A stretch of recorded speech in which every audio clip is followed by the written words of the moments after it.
No he podido hacer vídeo de todos los partidos, pero tenía pensado este plan B, que es hacer un poquito de repaso de lo que ha sido la primera jornada de la fase de grupos. Así que quedaos por aquí, que creo que va a estar muy interesante.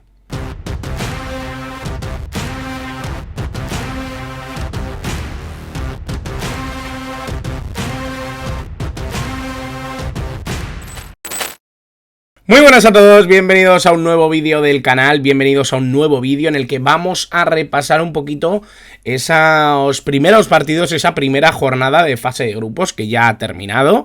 De hecho ya se están jugando partidos en el día de hoy, lo estoy grabando todo esto en el descanso del Países Bajos, Ecuador, y bueno, me apetecía hacer esta especie de resumen porque creo que es interesante de cara a analizar partidos que yo no he hecho vídeo. Tengo que explicar que yo no veo todos los partidos en directo y que además esta semana he tenido la facilidad de que, bueno, como he estado enfermo y demás, no he tenido tantas cosas que hacer, he podido dedicar más tiempo a ver partidos, a poder grabar en alguna ocasión y eso me ha facilitado un poco la vida, pero de normal lo cierto es que veo bastantes partidos en diferido, que luego tengo otros compromisos con medios de comunicación que me obligan a desplazar un poco la grabación de vídeos a otros horarios y eso me dificulta poder hacer vídeos de todos los partidos, pero sí que pensé que podía ser buena idea el hablar de todos los partidos, sacar algunos detalles de cada uno y por supuesto también sacar un protagonista, que creo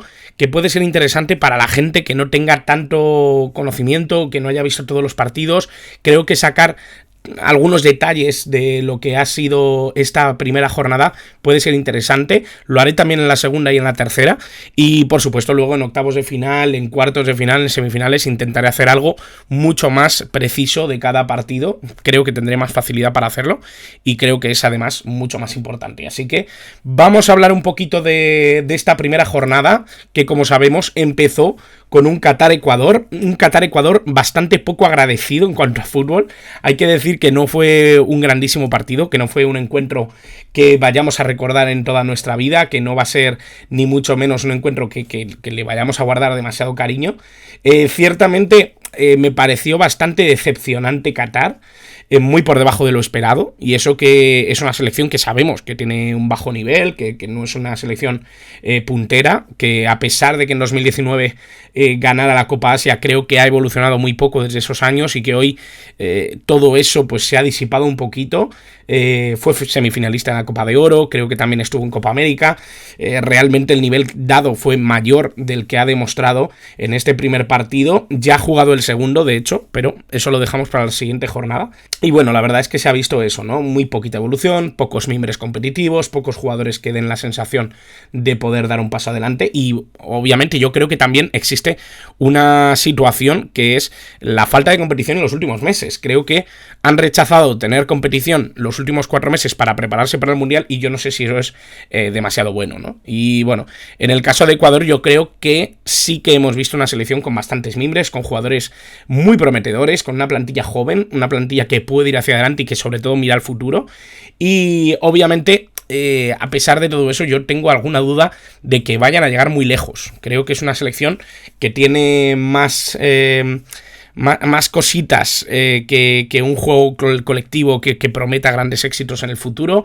Creo que además a nivel goleador ha destacado mucho el protagonista, precisamente Enner Valencia, un futbolista que conocemos todos, 33 años, un jugador que ha pasado por la Premier, que empezó a brillar en Emelec y que después pasó al fútbol mexicano, a Pachuca, a Tigres. Bueno, un jugador que ha estado en múltiples realidades, que ha sido siempre un futbolista ligado al gol y que en Ecuador ha sido muy importante porque ha marcado los últimos 5 goles mundialistas de esta selección ecuatoriana. Es algo importantísimo lo que ha hecho Enner Valencia. Creo que es un futbolista muy a tener en cuenta dentro de esta selección y un mito dentro del fútbol ecuatoriano. Por lo tanto, hay que tener en cuenta que tenía que ser, sin duda, el protagonista de esta selección. El tema es que si no aparece él, ¿qué más tiene? ¿Qué más ofrece Ecuador? Yo creo que a nivel goleador le faltan cositas. Y bueno, yo creo que Enner Valencia está más cerca de de la retirada de la selección que de poder disputar más campeonatos internacionales. 33 años, obviamente le da para jugar alguno más, pero ya en un rendimiento, imagino, bastante inferior. Pero bueno, esto es un poquito lo que vimos en ese primer duelo. Vamos a hablar también del Inglaterra-Irán, un partido bastante flojo, tengo que decir, de menos a más, sobre todo en Irán, y creo que el dominio de Inglaterra es un poco engañoso. Creo que Inglaterra es una selección muy superior a Irán, esto lo tengo clarísimo. Harry Kane además en un nivel espectacular, Declan Rice siendo clave en el equilibrio del equipo. Me gustó muchísimo algunas de las piezas de Inglaterra, pero Irán creo que entró al partido con una mentalidad muy conservadora. Creo que Queiroz midió un poquito las posibilidades que tenían ante Inglaterra, quiso reservar bastante, no jugó con Esatolai, que me parece un jugador fundamental en el mediocampo, reservó a Azmoun, jugaba solo con Taremi arriba, con una disposición un poco extraña, con Jahan Bax casi en mediocampo. Y lo cierto es que todo esto pues desembocó en un partido en el que la goleada fue inmensa, y es cierto que mejoró bastante Irán en la segunda parte, tengo que decirlo, pero no al nivel como para presentarse en un partido e intentar empatar o intentar estar al nivel de Inglaterra. Para mí el jugador destacado fue Bukayo Saka, un futbolista de 21 años, que bueno, yo creo que todos conocemos, apenas ha pasado por la sub-21 y ya está siendo uno de los hombres claves dentro de la absoluta, también en el Arsenal, en su club. Creo que es un futbolista espectacular, creo que es un jugador que tiene muchísimo que ofrecer. Obviamente aquí podría haber puesto a varios, podría haber puesto a Jude Bellingham, que también está haciendo una temporada brutal y que además en el Mundial ya ha sido importante, un jugador de peso dentro de Inglaterra, pero quería poner a Bukayo Saka porque me parece que tiene un talento impresionante y un talento que creo que tenemos que hablar mucho más de él, porque es un futbolista, ya digo, espectacular. A mí me gusta mucho y creo que en este Mundial va a ser muy importante para Inglaterra. Y bueno, también vamos a hablar, obviamente, de ese Senegal-Países Bajos. Un partido que, como sabéis, hay una especie de desorden, lo he puesto cronológicamente según se han ido jugando y no por grupos. Por lo tanto, disculpadme, pero no es culpa mía, es culpa de la FIFA y de la organización del Mundial de Qatar. Yo lo he puesto cronológicamente para no olvidarme de nada. Bueno, en el partido de Países Bajos con Senegal, a mí me parece que el marcador no refleja la realidad de este partido. Creo que Países Bajos nos decepcionó bastante también. Es una selección que venía, no voy a decir con la vitola de líder, pero sí que con algo de aureola de lo que podía lograr este equipo, de lo mucho que sabemos que puede hacer bien las cosas Van Gaal, con una generación muy joven, con jugadores muy prometedores, y la verdad es que a mí me dejó bastante frío, me dejó bastante frío este equipo neerlandés. Creo que hay mucho caos y poco juego. Creo que en ese sentido Frenkie de Jong dio un nivel absolutamente sobresaliente. Cody Gakpo creo que terminó siendo también clave, pero me sigue dejando frío Países Bajos. Senegal, por contra, creo que el tener la baja de Sadio Mané, creo que les ha bajado mucho el rendimiento o la capacidad competitiva, y aún así me gustó en este partido que terminó perdiendo 0-2, pero me gustó Ismail Assar, me gustó muchísimo el planteamiento defensivo. Creo que esos errores que muchas veces cometen por precipitación fue lo que conllevó también que Países Bajos pudiera adelantarse y se llevaran la victoria, pero creo que Senegal hizo un partido muy digno. Y bueno, como protagonista he elegido a Andries Noppert. Bueno, es el meta que jugó como titular en este partido. Creo que es una sorpresa mayúscula que este hombre jugara como titular en el partido ante Senegal. 28 años, portero del Heerenveen, un equipo en el que se formó prácticamente toda su carrera. Sí que ha tenido varias cesiones al Dordrecht y a otros equipos, pero es bastante llamativo que este portero prácticamente no sonaba en las quinielas de titularidad. Estaban por delante de él siempre Bigelow, que es un portero joven con mucha proyección, y Pasveer, que es un gran veterano que tiene la confianza de Van Gaal. Y al final se ha decantado por Noppert, que a mí me llamó mucho la atención, y al final fue el héroe, porque en toda la primera parte sí que tuvo que intervenir en varias ocasiones para evitar que Senegal se adelantara. Por lo tanto, creo que es algo que hay que tener muy en cuenta, que al final llegó aquí un poco de rebote. Además, estuvo a punto de dejar el fútbol por unas oposiciones a policía en Países Bajos, por lo tanto, bueno, figura curiosa, una cosita que quería contaros, y realmente creo que fue uno de los personajes más interesantes de lo que fue Países Bajos en este partido ante Senegal. Bastante decepcionante, ya digo, para mí. Bueno, partido entre Estados Unidos y Gales. A mí tengo que decir que fue un partido de empate en el que yo creo que hubo una selección que sobresalió bastante más. Creo que Estados Unidos hizo un partido muy digno, un partido en el que quizá fue a menos y que empezó a tener despistes defensivos bastante preocupantes, pero creo que en el global del partido el mejor fue Estados Unidos. Pulisic al mando, hacen un buen partido. Realmente a mí Pulisic es un jugador que me suele dejar frío y me gustó ante Gales. Marcó Timothy Weah, por cierto, hijo del mítico Balón de Oro africano George Weah, el jugador liberiano. Y bueno, yo creo que en la segunda parte bajaron bastante el nivel los Yankees. Es cierto que Gales tomó un poquito de iniciativa, jugadas muy rápidas, siempre buscando a Gareth Bale. Al final todo gira en torno a Gareth Bale y tienen muy poquito fútbol, realmente. A mí Gales me gustó poco, no me convenció. Al final pudieron empatar con ese penalti. Y bueno, tengo que destacar como protagonista a un jugador que entró en la segunda parte, que es Brenden Aaronson. A mí es que este jugador me tiene ganadísimo y creo que en los minutos que jugó, que no fue en todo el partido, ya digo, creo que dejó cosas bastante llamativas de lo que es este futbolista y de lo que puede ser también para Estados Unidos y su crecimiento de cara a 2026. Creo que es el líder natural que puede tener Estados Unidos de cara al futuro. Un jugador que suele jugar de enganche, media punta, que puede ir también pegado a alguna banda. 22 añitos, un futbolista que ahora mismo está en la Premier League, en Leeds United, que ha triunfado siempre de la mano de Jesse Marsch. Empezó su carrera futbolística en Philadelphia Union, que pasó por el RB Salzburg. Y bueno, es hermano de Paxton Aaronson, un futbolista que acaba de fichar por el Eintracht de Frankfurt y que también pasa obviamente por el Philadelphia Union y que también tiene muy buena pinta. 19 añitos, 3 menos que Brenden. Y bueno, yo tengo muchas ganas de seguir viendo a Brenden Aaronson, un futbolista que a mí me tiene cautivado, que he hablado muchísimo además con Jaime Ojeda, que es un gran aficionado también y un gran experto en fútbol estadounidense, y en este sentido estamos de acuerdo en que puede ser un jugador importantísimo de cara al futuro. Vamos a hablar de uno de los partidos importantes, uno de los partidos más clave de esta primera jornada, obviamente para mal, para el público argentino. De este sí que hice vídeo, como del de Qatar-Ecuador, os lo dejo por aquí. Y bueno, Argentina la verdad es que planteó muy mal la segunda parte. Creo que Arabia Saudí pegó un crecimiento brutal después del descanso. Hemos visto además un vídeo de Hervé Renard azuzando a los suyos antes del comienzo de la segunda mitad, y se entiende un poco que salieran a comerse el campo.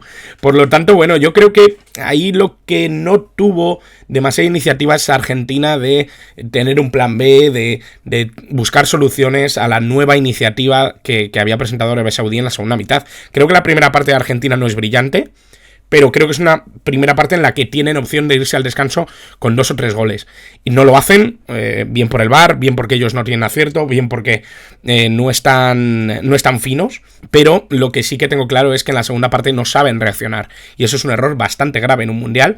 Y esto es algo que tienen que remediar cuanto antes. Y bueno, en Arabia Saudí, obviamente la primera mitad fue apática, fue muy mala por parte de los árabes. Creo que en la segunda mitad crecen muchísimo todos y bueno, se ve primero el gol de Al-Shehri empatando a Argentina, ese gol de Messi de penalti, y bueno, el golazo de Al-Dawsari que obviamente pues nos dejó a todos con la boca abierta. Quiero remarcar que el protagonista para mí es Yasser Al-Sharani, el lateral izquierdo de Arabia Saudí. Es un futbolista que, además de partirse literalmente la cara con su portero, con Al-Owani, creo que es importante decir que hizo un partidazo, que secó a Di María, que secó a Messi también en ese perfil ofensivo. Creo que es un jugador que fue muy importante en los minutos que estuvo en el campo, y creo que su desempeño fue brutal. Es un jugador de Al Hilal, 30 años, un futbolista que yo creo que hubiera tenido bastante recorrido dentro de este mundial, de no ser porque, ya digo, se ha lesionado ya de gravedad, no va a poder participar en ningún minuto más en este mundial. Y bueno, una pena porque realmente hizo un gran partido y creo que sí que fue uno de los jugadores más llamativos de una selección de la que muchas veces conocemos muy poquito. Y bueno, vamos a hablar de Dinamarca-Túnez, un partido que, bueno, a mí no me gustó demasiado, fue un partido bastante apático, esperaba mucho de Dinamarca y eso yo creo que también tiene mucho que ver.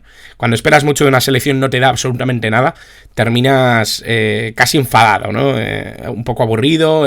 El partido de Túnez fue francamente bueno, ahora lo diré, ¿no? Porque hay que decir que me decepciona Dinamarca, creo que no tienen ideas más allá de Eriksen, más allá de lo que produzca el mediocampista del Manchester United. Y obviamente creo que tienen muy poquita profundidad, muy poquito liderazgo en ataque, no hay jugadores que pidan el balón de una manera seria. Me sorprende que no opte por otros jugadores en la delantera porque creo que no tienen nada de jerarquía y muy poquito liderazgo.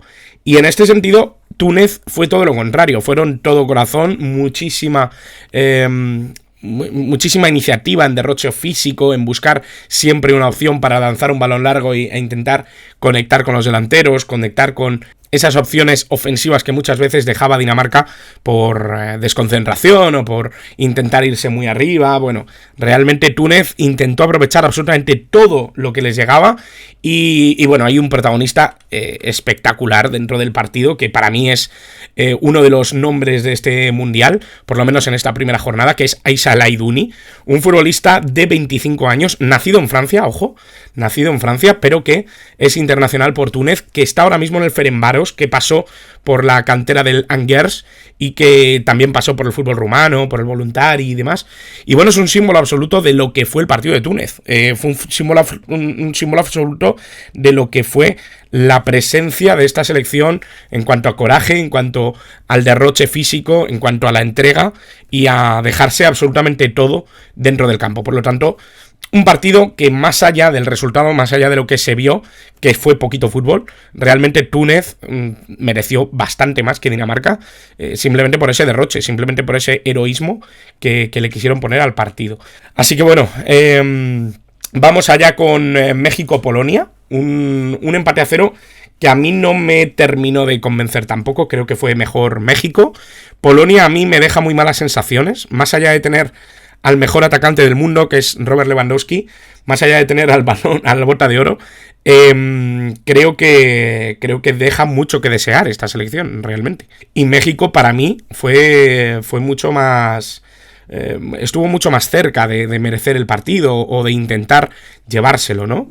Robert Lewandowski falló un penalti, eso es cierto, pero me dio la sensación de no tener demasiadas ideas en ningún nivel, ¿no? Creo que en ese sentido deja mucho que desear Polonia y su presentación en este Mundial de Qatar 2022. México me gustó bastante, una selección dinámica, una selección con varias vías de ataque, muy bien Irving Lozano, que por cierto es el protagonista.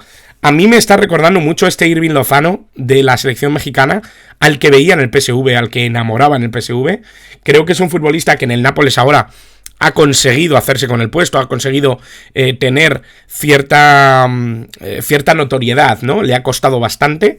Desde su aterrizaje en Italia quizá no tuvo la seriedad o la suerte de poner el fútbol que él esperaba en el fútbol napolitano, pero creo que ya lo ha conseguido, creo que está dando un muy buen nivel, y en este sentido el Chucky Lozano en México me está recordando un poco a esa locura de extremo que se veía en el PSV, un jugador muy vertical, rápido, con muy buen 1 contra 1, a mí me pareció espectacular, uno de los hombres del partido sin duda, en este México-Polonia, que ya digo, para mí se lo mereció mucho más México.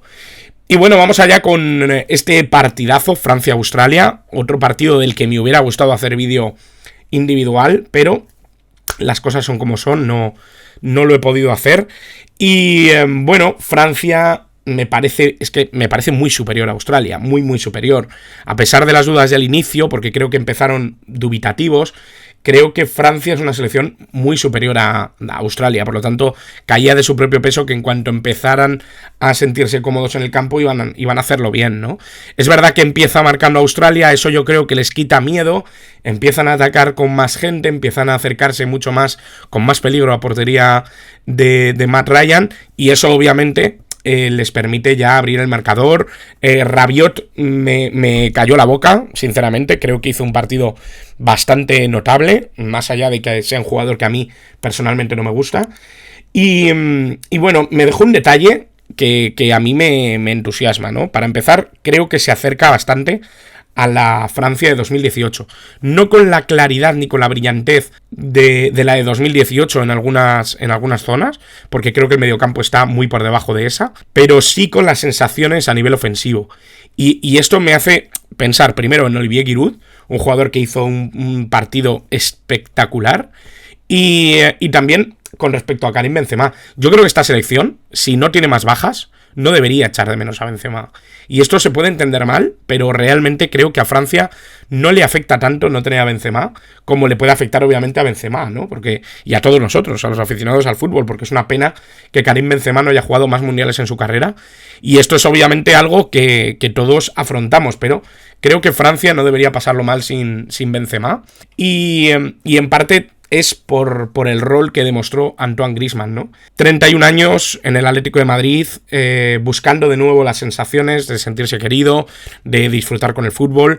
En el Barcelona yo creo que tuvo periodos francamente malos, y realmente creo que hemos visto de nuevo al Griezmann media punta, al Griezmann enganche, ese que yo creo que se acerca más a su rol perfecto, y lo hace dentro de Francia. Lo hizo en 2018 apoyado por Pogba, por detrás de Mbappé, de Olivier Giroud, y lo ha hecho de nuevo, esta vez con Tchouaméni al lado, con Rabiot y con Olivier Giroud y Kylian Mbappé por delante. Creo que lo ha hecho en 2022 algo muy parecido a lo de 2018. Para mí fue el mejor del encuentro, y además una grata noticia volver a ver ese nivel en el futbolista ex de la Real Sociedad. Creo que es algo impresionante. Y bueno, vamos a hablar también del Marruecos-Croacia. Para mí, quizá es de los peores partidos que he visto en este mundial. Tengo que decir que la primera parte fue mejor que la segunda. En la segunda creo que se convirtió en un renunciar a todo por parte de ambas selecciones. Creo que no dio nivel Croacia, el que probablemente mucha gente se esperaba, teniendo en cuenta sobre todo dónde habían llegado en 2018, los jugadores que tiene. Creo que todos miran al 10 y son la sombra de esa selección que fue finalista hace 4 años. Creo que no se parecen nada, es una pena, pero no se parecen nada a esa selección. Y bueno, Marruecos a mí me decepcionó bastante Ziyech. Es un jugador al que yo miraba todo el rato, intentaba siempre estar atento de si le llegaba el balón, qué podía hacer, y me decepcionó bastante. Creo que hay que pedirle mucho más. Lo hablaba con Alberto Yogo a través de Twitter y creo que tiene toda la razón. Hay que pedirle mucho más a Hakim Ziyech, y yo creo que en este sentido Marruecos tiene mucho que mejorar para intentar ser una selección notable dentro de este mundial, y sobre todo pelear esa segunda plaza, que supongo que es el objetivo de ambas selecciones. Así que en ese sentido, para mí, obviamente el protagonista es Luka Modric. Más allá de que su selección no me haya gustado nada y me parezca una sombra de lo que fue, creo que Luka Modric es el único que mantiene un poquito los estándares de calidad que se le piden a una selección como esta. Una selección que fue finalista hace 4 años, una selección que tiene grandes futbolistas en primera línea competitiva, y aún así el mejor, el diferencial sigue siendo este hombre de 37 años. Creo que todo gira en torno a él. Si tiene que bajar a base de la jugada para intentar iniciar, lo hace. Si tiene que asomarse al área, lo hace. Si tiene que darse una carrera en presión, lo hace. Creo que la calidad de Luka Modric está fuera de toda duda, y en ese sentido creo que es un jugador espectacular.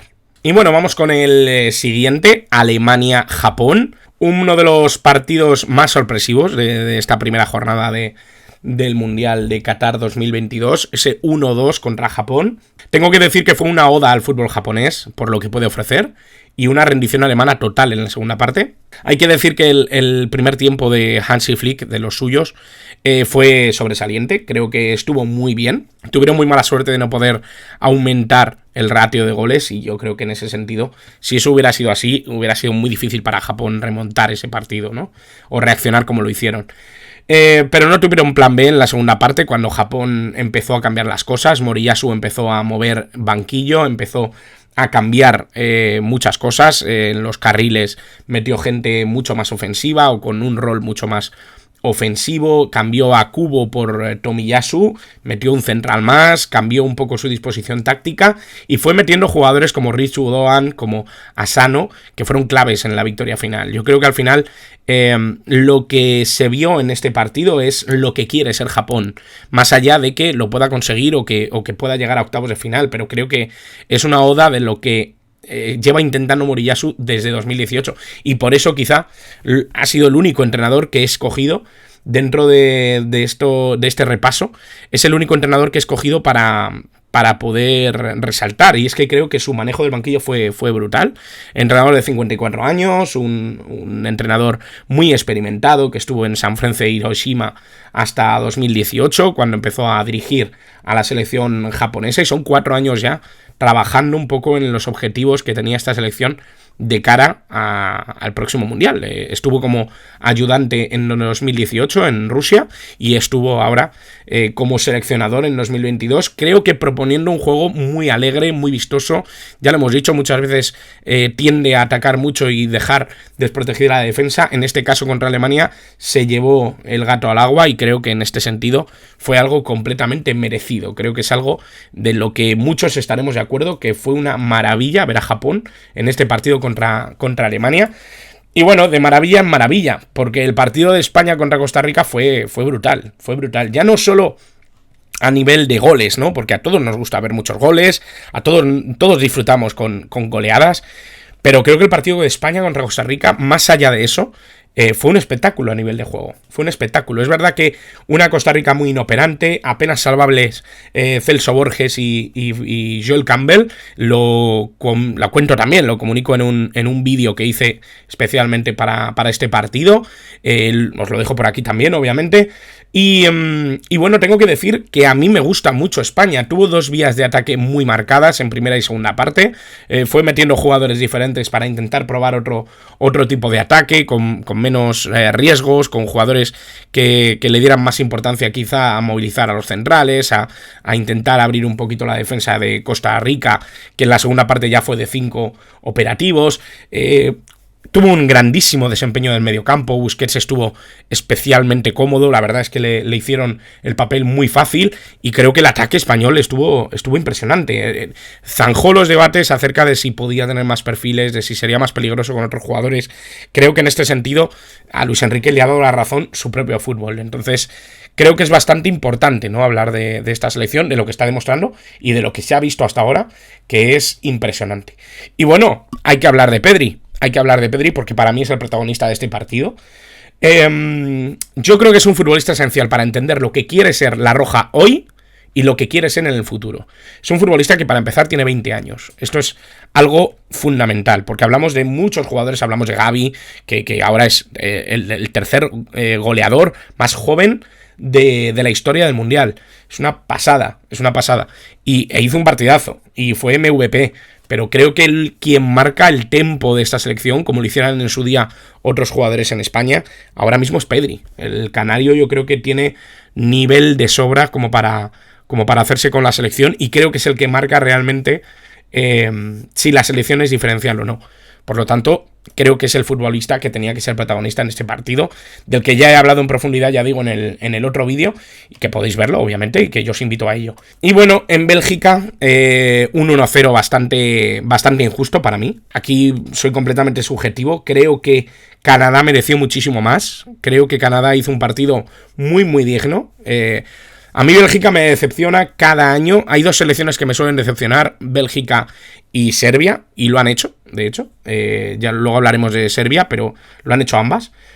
Y bueno, Canadá a mí me gustó bastante. Es una selección a quien los errores defensivos suelen condenarla, eso es así.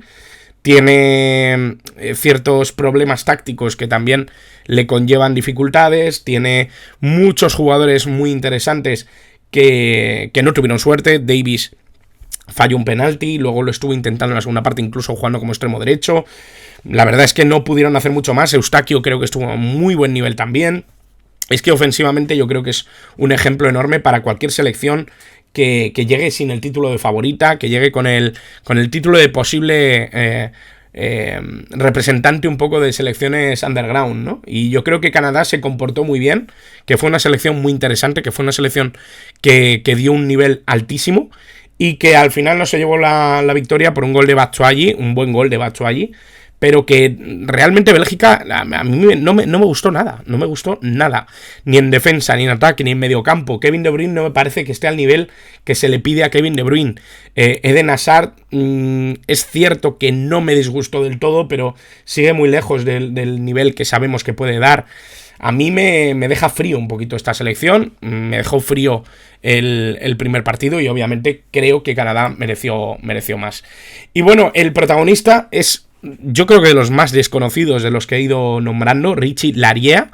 Es un futbolista que pasó por el Nottingham Forest, que yo lo conocía ya de esa etapa. Es cierto que pasa por Orlando City, es un poco el equipo en el que va surgiendo, tiene 27 años, ahora mismo está en Toronto, en Estados Unidos. Y bueno, es un lateral carrilero que para mí estuvo excelente en el partido contra Bélgica. Jugó en el perfil derecho, un carrilero que tuvo muchísima llegada en ataque, que estuvo correcto en defensa. Creo que fue un jugador que trabajó muchísimo y quizá no con el nombre de otros futbolistas que sabemos que tiene Canadá y que tienen muchísimo nivel. Obviamente siempre hablamos de los mismos. Yo os quería traer de otro que creo que tuvo un rendimiento especialmente bueno ya en el Mundial de Qatar. Así que, bueno, este es mi protagonista de ese Bélgica 1, Canadá 0.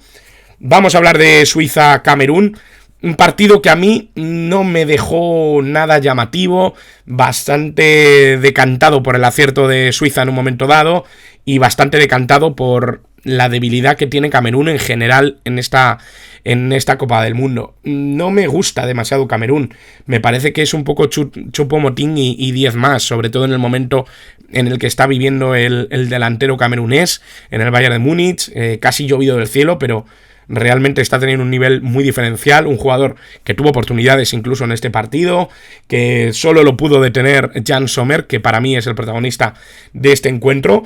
Un Jan Sommer que yo sigo diciendo, es que si ya es diferencial en el Borussia Mönchengladbach, en Suiza es que se crece muchísimo. Es un futbolista muy, muy bueno. Un portero realmente completo. Y es que me parece que es irreemplazable para Suiza. Tiene 33 años. Yo no sé cuánto le va a durar la cuerda. Pero bueno, ex de Basilea, ex de Vaduz, ex de Grasshoppers. Un futbolista que ha encontrado sobre todo su techo en el Borussia Mönchengladbach en Alemania. Bastantes años al servicio del equipo germano. Y creo que podría haber dado el saltito a algún club de más entidad, pero bueno, siempre se ha sentido cómodo ahí y siempre ha sido uno de los grandes porteros de la Bundesliga. Por lo tanto, clave para que no se le fuera el resultado a Suiza, clave también para que Suiza siga queriendo hacer historia con esta generación. A mí me parece brutal lo que hacen los suizos, dio la sorpresa en 2021, quiere dar la sorpresa también en 2022. Y bueno, vamos a hablar de Uruguay y Corea del Sur, otro partido que tenéis vídeo individual, pero también os dejo un poquito el reporte. Ya lo dije en el vídeo, ¿no? Me parece que es un empate muy merecido. Creo que Corea del Sur no es una selección que estuviera excelente, pero creo que merecieron más o menos lo mismo ambos. No tuvieron demasiada iniciativa en el último tercio del partido. Creo que realmente hubo 3 tramos muy diferenciados, una primera parte bastante disputada, una segunda parte en la que Uruguay cogió un poquito el peso del partido y al final del partido, esos últimos 15-20 minutos, creo que ambos equipos saben que es mejor empatar que perder y en ese sentido creo que el miedo les hace no arriesgar demasiado. Creo que Uruguay tiene que dar muchísimo más, me decepcionó bastante en general la línea de mediocampo. Creo que no tienen línea de mediocampo, que no es productiva. Tiene grandísimos jugadores, Bentancur, tiene a Vecino, tiene obviamente a Fede Valverde, que para mí es el mejor futbolista de esta selección, pero no les sacan productividad. Y eso es porque realmente no tienen un tejido táctico que les favorezca. Y obviamente porque insisten en jugar con Luis Suárez arriba, que para mí, jugando así, es como jugar con 10. Ya lo digo en el otro vídeo. Y bueno, con Corea del Sur, qué decir, ¿no? Bastante incómodo me pareció Heung-min Son, que para mí es para mí, yo creo que es muy evidente que es el mejor futbolista de esta selección. Le vi muy incómodo, le vi muy lejos de su nivel. Y creo que puede crecer mucho más esta Corea del Sur. Dejó cosas interesantes, contras muy peligrosas, pero no terminó de ser una selección que tuviera capacidad para inquietar, entre otros, a Diego Godín. A mí me sorprendió mucho, porque con 36 años, ya en Vélez, en el fútbol argentino, creo que ahora Godín, a mí me sorprende que siga dando el nivel que ha dado en este partido contra Corea del Sur, a punto de marcar en portería contraria, muchísimo dominio también en área propia. Creo que es un futbolista que, más allá de lo que podamos esperar por su rendimiento actual, creo que dejó un nivel impresionante en este primer partido de Uruguay. Y bueno, vamos al penúltimo partido, el partido entre Portugal y Ghana. A mí es un partido que me dejó de todo. La verdad es que tengo que decir que la primera parte me pareció pésima, una primera parte muy fuera de lo que yo esperaba de este partido. Y tengo que decir que la segunda parte es de un nivel enorme. A nivel de espectáculo, lo dije en Twitter, creo que está escrito el guión de esta segunda parte como una película de Hollywood. Lo tiene absolutamente todo. Y bueno, tengo que decir que el penalti que marca Cristiano Ronaldo para mí no es. Creo que se pita a Salisu algo que no existe. Él despeja el balón y no tiene ningún tipo de intención en derribar a Cristiano Ronaldo, que creo que es él el que choca con el defensa del Southampton. Y bueno, un 3-2 que termina siendo un resultado muy ajustado, pero que refleja también que es muy superior Portugal a Ghana. Creo que Portugal lo que tiene es una incomodidad táctica brutal. En la segunda parte creo que con un poquito más de iniciativa, con ese gol de penalti, cogen un poquito de confianza. Bruno Fernández se hace con los estribos de esta Portugal y empieza a salirles todo, ¿no? Yo creo que mejoran mucho con esa dirección de Bruno Fernández, mejoran también con la entrada de Rafael Leao, que para mí es un jugador completamente distinto a lo que tiene Portugal. Y bueno, al final se da este 3-2 que creo que bueno, refleja bastante bien, o es justo, porque Portugal fue mejor equipo en este partido, pero tiene muchos problemas a nivel táctico, tiene muchas dudas, y yo creo que las dudas nacen en Fernando Santos. Veremos hasta dónde les lleva el técnico luso, veremos qué consigue, pero bueno, a mí me parece que el que tiene la llave de Portugal es Bruno Fernández y es el que la debe tener. Debería jugar Portugal siempre al ritmo de Bruno Fernández y no al de ningún otro. Es que creo que es el futbolista que lo cambia absolutamente todo. 2 asistencias en el partido, un futbolista irreemplazable para los lusos. Sabemos que está Bernardo Silva, sabemos que hay jugadores de muchísima calidad y de construcción dentro de Portugal, pero creo que como él no hay ninguno. Así que bueno, yo creo que hay que confiar en el centrocampista de 28 años del Manchester United y creo que es él el que tiene que llevar las llaves y el que tiene que llevar el liderazgo del equipo luso. Último partido, ya se me va tomando un poquito la voz, como veis, estoy todavía un poquito enfermo. Y bueno, Brasil-Serbia, ya lo he dicho antes, a mí Serbia me ha decepcionado muchísimo, muchísimo. Esperaba más de esta selección, no ha generado absolutamente nada de juego, nada. Es verdad que ha taponado muy bien el juego de Brasil en el carril central, pero más allá de eso, y una intervención brutal del portero, de Milinkovic-Savic, creo que Serbia dejó bastante que desear en un partido en el que Brasil fue dueño. Es verdad que no tuvo la oportunidad de brillar en ese carril central, construyendo juego más cómodamente en 3/4, pero que fue haciéndose poco a poco con el partido, con mucha responsabilidad de Rafinha y de Vinicius, que ambos estuvieron muy bien en el partido, especialmente el madridista.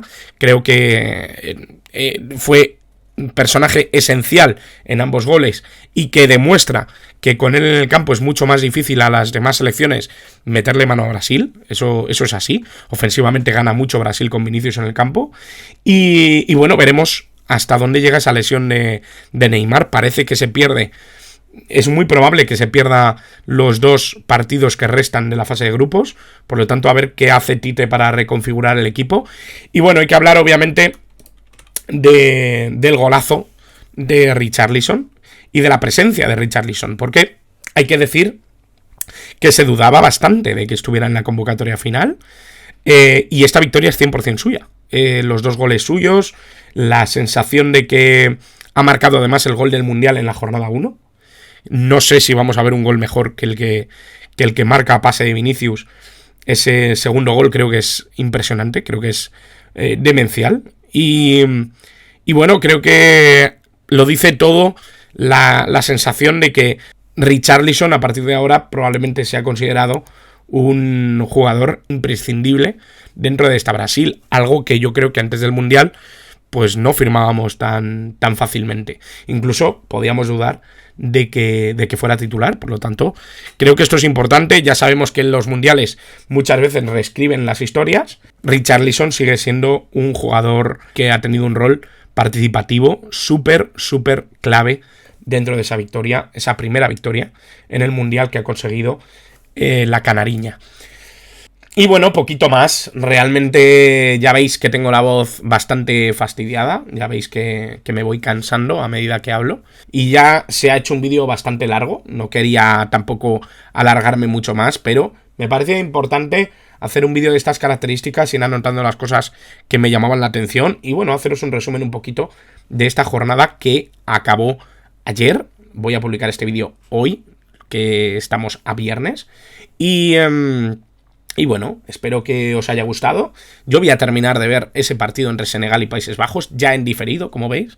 Ya os he comentado antes que es bastante difícil para mí compaginarlo todo, pero he disfrutado mucho haciendo este vídeo. Espero que vosotros disfrutéis viéndolo. Y como siempre, dejadme en comentarios todo lo que queráis. Estaré encantado de leerlo todo, por supuesto, y de contestaros a todas las cosas que queráis. A debates, a preguntas, lo que os guste, lo que prefiráis, porque yo estoy aquí para esto. Yo encantadísimo de que esta comunidad esté viva y de que esta comunidad siga tejiendo debates y conversaciones en torno al fútbol, más en el evento futbolístico del año, que es el Mundial de Qatar 2022. Así que nada más, muchas gracias por todo, suscribíos, dadle a la campanita, dadle al like por favor, y nada más, muchas gracias por estar al otro lado.